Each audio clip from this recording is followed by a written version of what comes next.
জমিন ছেড়ে কি তোমরা পালাবে? তোমরা কি আসমান ছেড়ে পালাবে? জমিনে কি তোমরা থাকবে না?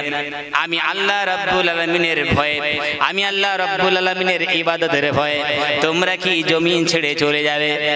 হে পৃথিবীর বান্দারা, হে পৃথিবীর বান্দিরা, তোমাদের দমদম এয়ারপোর্ট থেকে তোমাদের রকেটটা যখন টেক আপ করবে, জমিন ছাড়বে, আসমান ছাড়বে, কিন্তু তোমরা বলো ল্যান্ডিং কোন জায়গায় করবে? একটু তোমরা ভাবনার জগতে ভাবো। পৃথিবীর বান্দারা, এই পৃথিবীর বান্দিরা, এই রকেটটা ল্যান্ডিং যেই জায়গায় করবে, সেই জায়গায় আমি রব্বুল আলামিনের রাজত্ব। জোরে কান সুবহানাল্লাহ। লা তানফুজুনা ইল্লা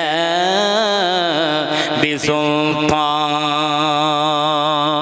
হে পৃথিবীর বান্দারা, লা তানফুজুনা ইল্লা বিসুলতান, তোমরা জমিন ছেড়ে, আসমান ছেড়ে কোন জায়গায় যাবে? সেই জায়গায় আমার সালতানাত, আমার রাজত্ব। তাহলে আল্লাহ রাজত্ব, আল্লাহর সালতানাত, আল্লাহ সুবহানাহু ওয়া তাআলার সব ইবাদত করতে হবে। তাহলে কার? জোরে কার? আল্লাহ সুবহানাহু ওয়া তাআলার ইবাদত করতে হবে।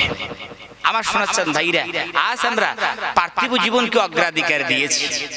আল্লাহ সুবহানাহু ওয়া তাআলার বিধানকে, আল্লাহ কনস্টিটিউশনকে, আল্লাহর আইনকে আমরা প্রাধান্য দেই নাই।